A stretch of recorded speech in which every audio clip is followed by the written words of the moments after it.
Welcome into Fantasy Pros MLB. This is Leading Off Live, brought to you by PrizePicks. Sign up for PrizePicks today. Use that promo code Leading Off when you do. It's me, Joey P. Joe Pizzapia. Back, of course, is the Welsh, and it's you, the Peanuts, the Cracker Jacks. Everybody is here. I apologize. I set the timer, but I forgot to hit the go live button with the timer.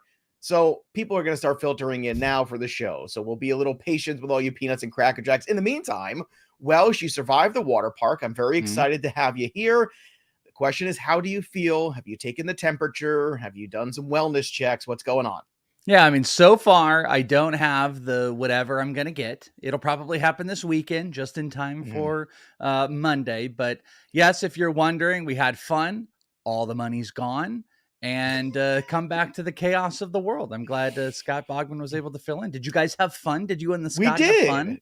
I mean, not as much as having, $15 nachos fun, but we had fun. $17 nachos. Oh, stop. Shut up. $17. They were in a pizza box, though. And I was like, oh, these are going to be amazing. And then I looked and it was like, take all the cheap nacho ingredients, the circle, little chip, the cheap cheese, like Walmart, like dollar olives. And they just dumped it all in a pizza box and they called it, super nachos or whatever. I like the idea of the pizza box, though. That's kind of clever. Do you get other stuff on it? Like, oh no, I'm not meat, of course, not for you. But I mean, if you loaded up the nachos, I mean, it's kind of like the pizza box idea. It was fine. It was all fine. I'm fine. We drank a lot. That was really the big key. I'm good. I was hammered. I'm good. Yeah, everything is good. We're back here. I can stop spending money and I can start making it. One more question about the water park. Did anybody have an unfortunate, funny slip and fall? Either you or someone else you saw, because that's usually also one of the joys of the water park. That's a great question. That is actually the question. There was nothing crazy. There was no major injuries, though I will tell you, I got infuriated mad the last day because we did all our stuff the first day. Second, we're spending half of the day there. And we bought said nachos again. My son wanted the nachos, but this time we bought one. Nachos. We split it. Yeah. We bought the nachos. We got Bavarian pretzel. I got some fries. We're all sitting there, and we've got a seat right in front of the the wave pool. There's a big wave thing, and they got all the chairs.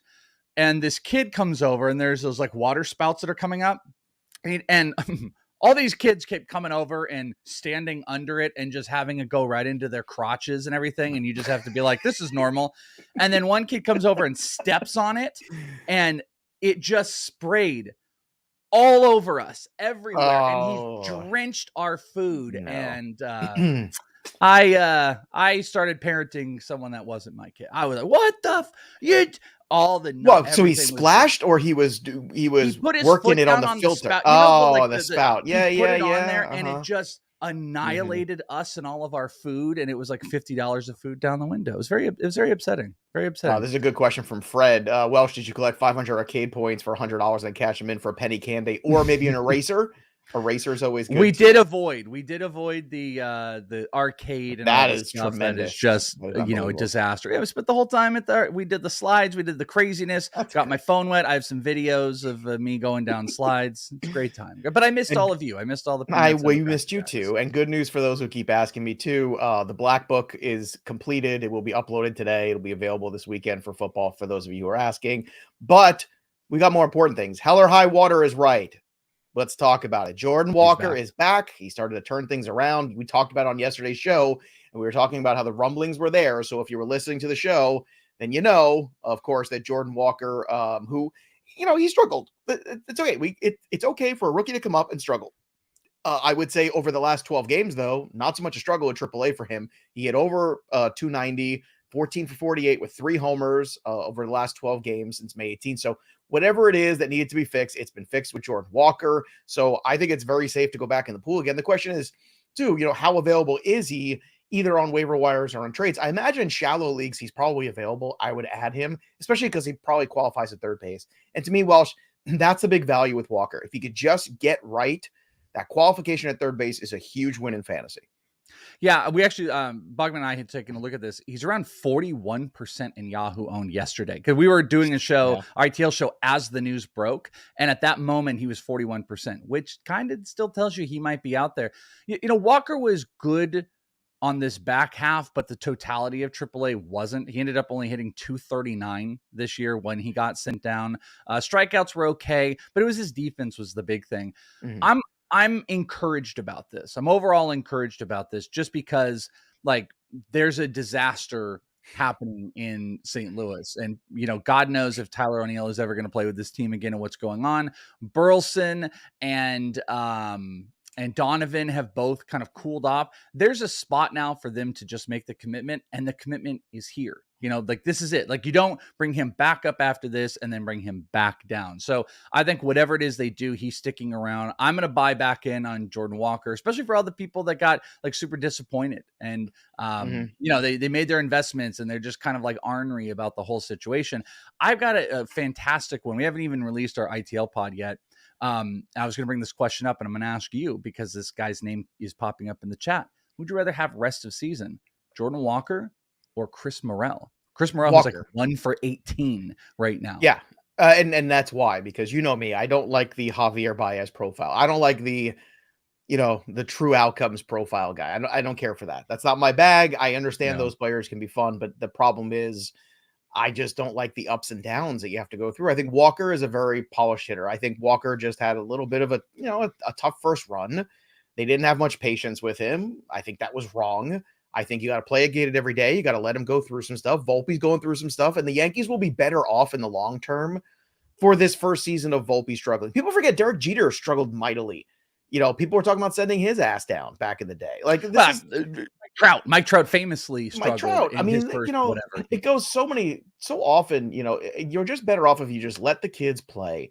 If you really do truly believe in the prospect profile. And I think the Cardinals do. I think we do. I think everybody around baseball believes in Jordan Walker's hitting profile. So just give him some time, but with no hesitation for me, it's Walker. Yeah, and I think the 30 games or whatever he was sent down, this fixes that. Whatever the defensive liability was, whatever they're going to commit to, it looked like they wanted him to be right field. Stick him back over there. Hopefully that's done. I would just be curious if Mayor is here. I would love it if you could post one of your famous polls that you can put and send us the results. I'd love to know if you could put a poll out there of Chris Morel or Jordan Walker rest of year, so we could come back to that and see what people have to say. Tough Talk with Teachers podcast is in the chat as they always are.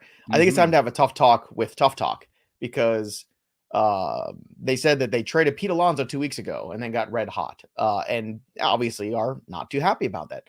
Why do you trade assets, guys, like Pete Alonso? Like when you have first round, second round talent guys, that's your commitment to those players. Now I understand like Trey Turner, for instance, a top 5 guy, very frustrating. We've been talking about trading for him. I just wrote that up on fantasypros.com in the trade article this week. Like I am all over trading for Trey Turner, and Welsh knows Trey Turner is never my favorite guy, but it's the classic big contract struggle nonsense. By the second half of the year, when he settles in, it'll be a distant memory. The Phillies have been awful. They just got swept by the Mets. The Phillies will eventually figure things out. I don't know if Kyle Schwarber ever will, but I mean, the guy signed an enormous contract that he's not worth. There, I said it. Sorry. So there's a lot of pressure on a guy.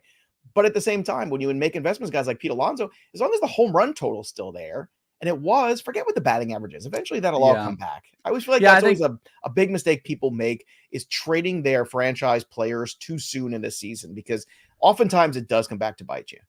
Well, we are right at the moment right now of like, okay, sample size makes enough sense. Sure.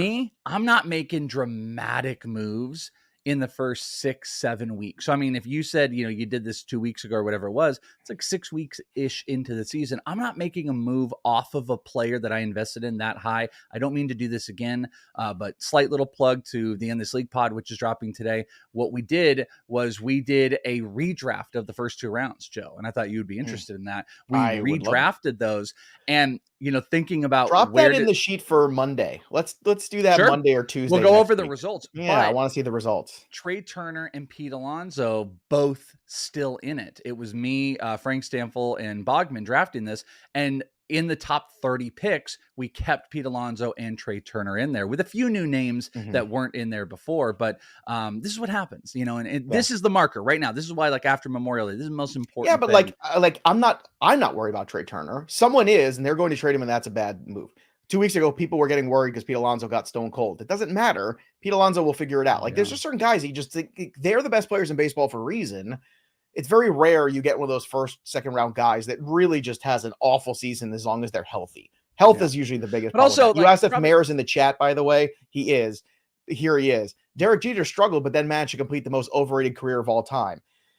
Oh, Mike Mayer, spoken like a true Red Sox fan, if ever there was one. I mean, really, 3,000 hits. I think also just last thing on that thing, probably important to know the context because, like, you can trade Pete Alonso. You can trade these guys. Corbin Burns, I think, is a perfect example of like a guy that starting. Pitchers are different. See, the pitchers are a different animal because year over year, there's so many, are they healthy? Are they not? Especially this year with the shift change and all the things, there were so many new variables. The hitter profile, that's the one where the back of the baseball card thing, that to me is always true for the most part. Yeah. Like you go back and the guys, especially the guys in their prime, it's one thing if a player's a little older, getting into their mid 30s, then we can start to have that conversation. Are they in decline? Jose Abreu might be the definitive version of that. And sometimes guys just have enormous drop-offs. Not that he was a first or second round talent. Pitchers different, position players, early investment guys. To me, I'm hanging on to them. I guess all I'm saying is like, you can make the trade, but the context of what you traded is important here. Because if you trade Pete Alonso and then you're pissed that he started getting hot, that's the wrong approach. But if you traded Pete Alonso knowing like he might pick it back up, there's 40 homers, but I went out and got whatever. I got Mitch Keller and some other cool thing. Mitch Keller last 2 starts as a pretty big ERA. Just saying, we got to start watching him now. I'm saying is the context is like, if you trade the guy and then you're annoyed by it, that's where I think you did the trade wrong, because then you came from it like, oh, I'm definitely trying to get the hell out of Pete Alonso. And that's probably not what I'm looking at doing. The chat is going crazy now because the overrated Derek Jeter conversation, I'm not taking a side on. I mean, look, I lived in the New York area. I watched a lot of Derek Jeter. Derek Jeter did a lot of amazing things every day. Is he overrated because of the championships and the fact he played in the Yankees? Maybe, but I mean, who doesn't vote? I mean, how do you not vote for him for the Hall of Fame or any? That's like, that to me is just like it's a no-brainer. Easy. By the way, we also have a poll result in the first couple minutes, and Mayor said landslide 81% Jordan Walker over Chris Morel. Oh, okay. That's and hence my no hesitation. All right, was some hesitation. Chris Sale, just when we thought it was safe to go back in the pool again, Chris Sale was removed Thursday, left shoulder soreness. So hold your collective breath. Something was wrong. Velocity was down. And it seemed like he had really rediscovered himself. And Welsh, I got to say, this was one of those dudes that he had the big red X for me this year going into the season. I had 0 shares of Chris Sale, didn't want anything to do with him. He was 34 years old. To me, it's like, okay, enough already. This is going to be the downside of Chris Sale. I don't know where we're going to be, but we don't have information on it yet. I would plan for an absence, folks. I would be planning right now. I would not wait, because the longer you wait, the less leverage you have. Max Scherzer struck out a season-high 9 batters. He's been excellent in his last 2 starts. 1 earned run, 7 innings in a win over the Phils. And Kyle Tucker went 3 for 4 with 2 runs scored. Over to the rookie. Let's talk about Royce Lewis, because he went 1 for 4 with a 2-run bomb. Joey Gallo can't hit water if he fell out of a boat. He has 17 strikeouts. 17 in his last 7 days. You want to talk about that, Welsh? Can we talk about Joey Gallo or some other Twins that can't hit at all? I don't ever want to talk about Joey Gallo. I love talking about Royce Lewis, though, like I did in the trade video this week. Here's a question for you. Royce Lewis or Jordan Walker rest of season? Because somebody asked me that this morning on Twitter. And I said Royce Lewis because I'm pretty sure that he doesn't come out of the lineup as Correa is hurt and Joey Gallo can't hit and all these other guys. I mean, Byron Buxton. They need him. And if Royce Lewis hits, Royce Lewis is staying in the lineup. The whole Cardinal thing is always weird with the moving pieces they have. That is a great question because, Royce Lewis is going to take the stolen bases, and I think it can be significant. I think Royce is the type of guy that can get 20 through the rest of this year. He will hit a handful of homers. He's got 5 tool in him, and they've already been hitting him 5. What is Jordan Walker's max at this point this year? Probably hitting 5 or 6. That's the max that we can get to. Probably. With a lot of guys, offense, theoretically. Yeah, well, and they got, they like to. Nolan Gorman's been hitting 3. But that's not a bad thing, Welsh, because when you have better players around you, for younger players, sometimes that takes a lot of pressure off, and you got guys ahead of you can get on base. The Twins getting on base is a big problem. I mean, they're towards the bottom in runs scored, if memory serves. Yet, the pitching's really held them together. Although lately, that pitching's coming apart at the seams. Pablo Lopez, again, another rough outing for him. We'll talk about that more. I'm very torn on this one. I think me too. I said Lewis, but again, I think it was just talent. I don't like to overreact, and I think the right answer is probably Jordan Walker, but I'm going to say Royce Lewis. I'm going to do that because he does have I think it's the third base gig locked. And then if anything happens to Correa, they can do that. I think I'm going to go the 5 tools, 5 categories. Obviously, Walker has a little bit of advantage. I think I'm going to go with Royce Lewis, even though that might be wrong, and I'll cite back to this when I'm wrong. So maybe we need another poll up on the show. Maybe we need a poll about is Derek Jeter overrated or great? Keep it simple, great or overrated. And then Royce Lewis or Jordan Walker. Royce Lewis, Jordan Walker. I want all the polls today. It's Friday let's poll get day. Some more. Yeah, exactly. Let's get some more. By the way, Royce Lewis, 308 batting average, 846 slugging in first 13 at bats. Not bad. And then pretty water good. Park food or gas station food? Water park food still. Although the gas station by me, there's Wawa gas stations by me. So clearly Wawa, if that's the case. I think Wawa's probably close. Do you guys have QT in the East Coast? No, but we have something called Royal Farms, and Royal Farms makes fried chicken that is unbelievably good. That's like part of their whole brand. Okay. So they're like a gas station snack stop, but they have a whole it's like a KFC-ish kind of thing. They make their own chicken strips and things like that and biscuit. It's really good. I think QT is like your Wawa out here. It's the one where they always have to talk to you and they're like, hey, and they got nobody has to talk to me. I order on a screen. I don't have to do anything. Okay, so it looks like there's QTs in the Atlanta. QT, I think you can trust a QT, not like a 7-Eleven. You're not going to get food at those. You're going to be sick. You're going to end up in the toilet. Is for quality? Is that what it's for? I don't know. Well, Q's gone, Joe. I don't know. We're not looking for Q anymore. You know what I mean? Thank God. All right, injuries. Let's look for Carlos Correa because can't find him either. Again, re-aggravated his plantar fascia on his heel. Oh, God, Carlos Correa. Even more reason why Royce Lewis is. That's what I'm saying. It's I just feel like Royce Lewis's path is just going to be you can't take the kid out, no matter what you end up doing. Byron Buxton was removed from Thursday's game with rib soreness.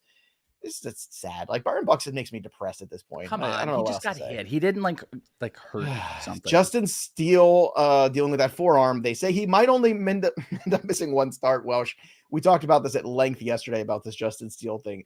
Forearm things are typically not good. They keep saying it's not a big deal. It's not a big deal. I am terrified of this.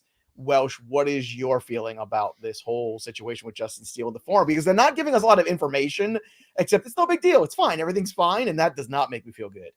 The only reason I'm going to trust it is because they're saying he should be good for the start. When I don't, they're not saying what it was. Is it a strain? Is it a cramp? What was it? I can't find anywhere what exactly it is. He was having forearm pain. I mean, I had some forearm pain yesterday from the slides, like all the those pulling nachos. and the yeah, I had muscle pull. It was crazy. I don't know. Maybe he was it was in a water slide and pushing kids around. I don't know. But maybe he was sitting right on top of one of those spouts too long. Maybe that. Yeah, maybe just dude. I'm telling you, there's this kid. And it was creepy. Every kid does that. Every kid does that. And we know why you're doing it, kid. And he looked at me while he was doing it, and I looked away, and I was like, "This is gross." And then I kind of looked back, and he was still looking, and I was just like, "I got to get the hell out of here." This is too much. It's that, that clip in Billy Madison, when he's having all the parties and he goes over and he sits on the sprinkler and he goes, that's nice. That's what this was happening. That is actually maybe the most underrated, horrible thing about water parks is having to watch all of these people just let spouts just spout up, if you know what I mean. But because they said that Steele is going to go, I'm not going to harp and focus on it and freak out. All right, fair enough. All right, let's continue on here with the show. All good injury front. Tristan McKenzie is going to pitch on Sunday, so that's exciting. Also, Donaldson, Giancarlo Stanton, both getting activated for the Yankees as they play the Dodgers this weekend. That should be a really fun series. And Chris Bryant, another guy, makes me depressed. Yeah. He goes to the 10-day IL. It's retroactive to the 31st. He's got that heel bruise. He's hitting 263, 346, 374 slash so far. Welsh.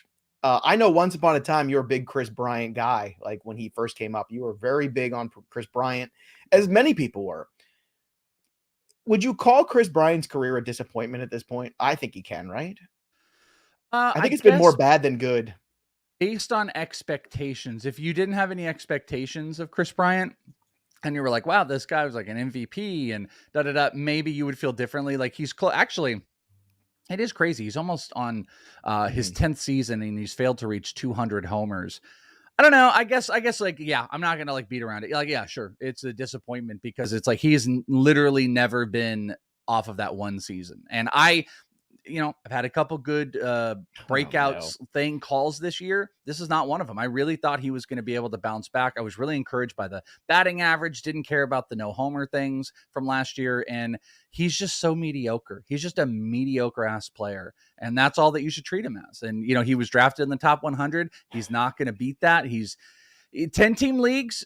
I don't know. There's probably better streaming. You could stream him, I think, at that point, but he's mediocre as hell. By the way, the poll results are in for the Jeter. 52% say overrated. Yes. Yeah. You know what? Let's see it now, though. That isn't it interesting. In only 5 minutes, did the poll? Oh, I guess it ended, or did it end? Because I don't know. Mayor probably waited for it to go above 50%. That's what I'm saying. That's what I'm saying. Here. We also love when new people join the show for the first time here live. Kaysen Hightower, if that is your real name, never knew that I was bald, apparently. So first time seeing the show live, no idea Joey P was bald. Well, I'm an international, star of television. I mean, I don't understand. Like I'm all over the place. First time seeing this beautiful bald head of mine. I mean, what were you watching? Yeah. Sometimes I have the beard, sometimes I don't, Kaysen, but the head's been bald since 2005. No haircut since 05. Yeah, I've never known you with hair, though I've seen pictures. Yeah. I've seen the hair pictures. Yes, I'll get Ethan to make a graphic of me with hair, maybe for another time. If we get to 14,000 subs, that will be that's what we'll do. We're getting really close on FantasyPros.com. For what? On our YouTube channel for MLB, we are at 13.7, I think. So we're getting real close to 14K. We get to 14K, I promise pictures of Joey P with hair. I will put out there. We'll get a whole graphic made up. Let's do 3 up and 3 down. Then we'll get to PrizePicks. Fernando Tatis doubled 3 times, knocked in 4 runs. He's hot. Joe Musgrove, also good outing from him. Kevin Gossman, 11 strikeouts. Man, he's got some huge strikeout games this year. It's been absolutely spectacular. Ray Detmers falls to 0-5, still winless on the year. He's got a 5 ERA, 4 earned runs for him. Kyle Schwarber, 0-4. Guess that batting average is down to what, Welsh? 160 for Kyle Schwarber. Him and Chris Sale, my 2 biggest stayaways. Feels good. Feels pretty good. I like Pablo the Lopez. I mean, I'll eat crow if it's completely wrong, but June is the turnaround time. It's the time to click. Will today be the start, Joe? No. Pablo Lopez, 5 2/3, 6 earned runs. He has been wonky and not like the good Penguin kind. He's just been wonky lately, so we'll have to pick that up. You know what's never wonky? PrizePicks. Always amazing. Go out there, use that promo code leading off, sign up. We're going to help you pick the prizes. That's what we do here. 100% deposit match up to $100, but you have to use the promo code leading off. So sign up and do it this weekend. It's a good time. Welsh and I have fun with this. I can't do it because I'm in New Jersey. So please, for me, go make some PrizePicks, everybody. But I've got Tyler Glasnow, 6 pitcher strikeouts over against Boston today. I think the hair is going to go out of that bubble when they get some Chris Sale news today. Luis Castillo, 6 pitcher strikeouts over against Texas, and Fernando Tatis, who's red hot, 8.5 hitter fantasy points. I like the over on that because, again, find these guys on PrizePicks with a hitter fantasy score who have power, who have speed, who score runs, all those things. There's lots of ways to win that. It's so much better than total bases or things like that because all you got to do is just get fantasy points. There's lots of ways for a guy like Tatis, Mookie Betts, some of those popular choices I've had lately. What do you have right now on the PrizePicks side, Welsh? PrizePicks, it's all about family. That's what everybody wants you to do. They want you to do the Vin Diesel. It's all about family. Yeah, it's all about family. You mess with family. Yeah, I'm hoping by season 9 of Leading Off that we are international spies and in outer space. That's what I'm Wouldn't that be cool if like that was our arc? Like we started off, it's like Paul Walker, Vin Diesel. It looks like a racing movie. And then 2 years from now, 100%, we're like racing off of buildings and stuff. Totally, 100%. I think Mayor thinks I sound bald. Is that something one can... Go and get pick up. You're like bald in my head now, but your voice. The only thing you know. I know, that's what I'm saying. So it's probably a little bit ruined by me, but yeah, your voice is a little bald, a little baldy bald. I guess someone one time thought like I was like really. They were like shocked. They thought I was like, you're like 5'7". Yeah, they thought I was like some 5'7". Like, like no, I'm crazy. All right, the PrizePicks I've got today. Atlanta, Arizona, no run first inning. Merle and Charlie Morton. Obviously, there's some danger there with Ronald Acuna at the top, but Merle's been pretty good.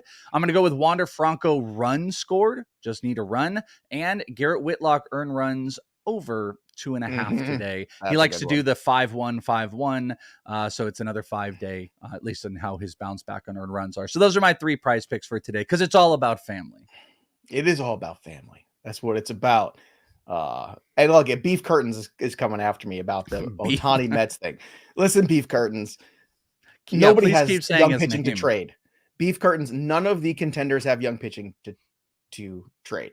So if that's your reason why the Mets, people don't want young pitching in these trades. Look at what these organizations have done. They want young position players. That's how you build an organization. That's how the Astros did it, and they were great for a while. That's how the Cubs did it with Chris Bryant. That's how you win championships, young position players, and you go buy your pitching. You go buy proven pitching that knows how to do it. And that's right. Rich Silva, Joe316 says, I just whooped your ass. All right, let's get to the betting for the day too. Welsh, what do you have on the betting side for the folks? I was about to say, what are we even doing anymore? All right, I'm going to go back. Corbin Burns. I'm going to go back to the Corbin Burns. Well, actually, I haven't done it this year, but I'm pretty cold lately, so I'm not going to lie. I'm hoping to turn it around here with some of these bets. I'm going to go with Corbin Burns 6.5 strikeouts. It's -115. I like San Diego up by a run through the first 5 innings today. Michael Wacha's on the mound. He has been pretty good, going against Jameson Taillon, who has not been good ever. So up by half of a run through the first 5. That's -115. And then that Arizona game, Atlanta, Arizona through the first 5 innings, under 5 runs, -115. Again, I like more. I think Morton's going to dice up some of the Diamondbacks. I'm hoping Merle can kind of keep it going here. So Corbin Burns strikeouts, San Diego up by a run through the first 5, and Atlanta, Arizona under total runs through the first 5. There's a couple other plays in there. I think I kind of like San Diego's team total runs through the whole game at 4.5. I might post a couple others. Look on the Betting Pros group, bettingpros.com/ I have no idea. Fantasy betting group. I don't even know what it is, but it's the betting group we have leading off something. bettingpros.com/leading off. Join the group. Okay, there you go. That's the group. I haven't put a lot of picks in the last 2 days because I was finishing the Black Book. And by the way, Peanuts and Cracker Jacks, if you don't think I know what things mean, dude, that's why I do what I do, because this is what we do here. We just perform. It's a live show. We have fun. We talk baseball. We talk nonsense. We give you a laugh. Beef curtains. What more do you need? I mean, come on. And I love all the Peanuts and Cracker Jacks. I even love it when they get salty and mad about things. And I love everyone except Mike Mayer. All right, let's get to, for me, for the betting tonight. I got a laser focus tonight. Oh. My focus is like a laser. It's a laser focus. You got a fever for? I got a fever, and what I want to do is I want to invest. I want to invest in Tampa tonight. Tyler Glasnow. He's a pitcher for the moment. Wow. 5.5 strikeouts over. And you put that along with 1.5 over the run total, and you just can also bet the Rays in the money line. You do all these things, you're going to have a nice day. So just go right in. Glass now, glass later, glass all the time. That's what I want to do. The other thing I want to do, and I want to get everybody into, is I want to get more people in our So Rare League. So if you haven't already, make sure you check it out. And if you're starting to think like, I don't know what it is, don't think like that. It's ridiculous. That's loser talk. Welsh does all these videos about how to play. It's super fun. I want more people to get involved in the league too. FantasyPros.com/collect. That's how you get involved with So Rare. And it's free, and it's baseball, and it's fun, and we've got a league, and we want more people to join it and play against each other. Again, fantasypros.com/leading off league, but go to So Rare first. And again, fantasypros.com/collect, and sign up and check it out. It's super cool. It's a fun thing. I want more of you guys in there for this. We'll get some DFS to sliding scale today. Josiah Gray, 8.7. Interesting oppo play. Tyler Glasso, 9.2. The sweet spot. That's where I want to live today. At all times, Tyler Glasnow, he's taking the mound for the Rays. They've been fantastic all year. It's so good. Luis Castillo, 10.2. Kershaw, 10.3. Tricky against the Yankees. You never know how that's going to come out. Logan Webb, 11.11. I think is 11.1. Excuse me, a little over priced, I think, tonight. I know the matchup could potentially be good, but I think Glasnow, 9.2, Castillo, 10.2. That's kind of your sweet spot. Tampa, San Diego, Arizona. Those are your stacks. And then you got Nolan Jones at 2.8, Austin Hayes at 2.8, McCarthy 2.8, all good investments. I'm going with Pete Alonso for my home run call tonight, Welsh. Who are you going with your home run call for? I kind of want to change it just to spite you a little bit. I had Yandy Diaz as my play. Spite? Why would you do that? Why would you do such a terrible thing? Does the chat want to see your friend? I kind of want to go Kyle Schwarber just to prove a point because I think I want all weekend. I want you to do it all weekend. I want you to do Kyle Schwarber. Well, it's Friday, so it's perpetuity. Where's the artwork, by the way? When I was at 16 and you guys didn't put me on the board. I demanded it. I haven't seen it. I asked. It hasn't happened. This is funny too. Jordan Walken. That's funny. You know what? Screw it. I got sent down. It was struggling. This is June Schwarber time. June Schwarber time. Yeah, Screw it. Good. I'm gonna risk my home run, my run here. Are you at double digits now? Are you in the digis? No, I'm sad. That's why I'm going Pete Alonso over the weekend. I hope I can get maybe 2 and climb back into this thing. If we're looking at the board again, the board from yesterday here, same board, 20 at prime time. I think that's the best we've got at this moment. But hopefully you'll get on there. And if again, it's a new month, so I want to remind everybody: if you didn't pick in April, you didn't pick in May, you got nothing to lose here in June. We're giving away free June stuff too. Why not? Mike Mayer comes to your house. He makes a nice steak dinner. It's a beautiful thing. And you can go ahead and join fantasypros.com/chat. That's the Discord. That's where you make the home run calls. And if you pick the most in June, you'll win a fabulous prize. And of course, the overall prize, there's still plenty of time to win that too. That Corbin Carroll autographed helmet. Corbin Carroll, by the way, walk off last night. Man, Corbin Carroll has been good. I love when we all go in on a player, you and I together, and we overpay a little bit because we just know, not a lot, just a little overpay, and it's this good. I love it. It's one of those. I also am very happy about it, so I don't have to hear all year about. I'm fine with, you know what, bring your Brandon Pfaadt. I don't care, but bring me your Brandon Pfaadt. Bring me your Brandon Pfaadt, and I will take it. I've told everybody preseason, like, Corbin Carroll was critical for my mental health for the year, because if Corbin Carroll was not good, I wasn't going to hear the end of it, because it was Carroll, and then the next level was like Lars Nootbaar, and I don't know who else you guys like attached to me or whatever. But if Corbin Carroll wasn't going to be good, this wasn't going to be a great year. And luckily, it's been a fine year. This is the quote. Nice. This is the comment of the week here before we close the show out. Michael Impo, Wawa's having Schwarberfest this weekend. Because they have Hoagie Fest and this fest. Everything's a fest, you know, with the Wawa. Festivus. Wawa's good, man. Solid. I've never even been to a Wawa. Someone did bring up, though, I will say, the most jarring of any gas station experience on the planet. Oh, yeah, Jeffrey Springs was the other one. Yeah, but he got hurt. Out for me. He got Tommy John. No one's fault if somebody gets hurt. Yeah. He was pretty good before he got hurt last time I checked. Yeah, he was dominating. Yeah. The most jarring gas station experience was when I took a trip to Denver, Colorado, and Colorado Springs, and you pull up to get gas, and you go to the come and go, and you're like, that was poorly decided. That was a poorly decided gas station. You know, decided that name, don't you? Beef curtains. That'll do it for us. But the story of the game goes on. For the Welsh, I'm Joey P. And when you're here, your family. Enjoy your weekend, everybody. We'll see you on Monday. Bye.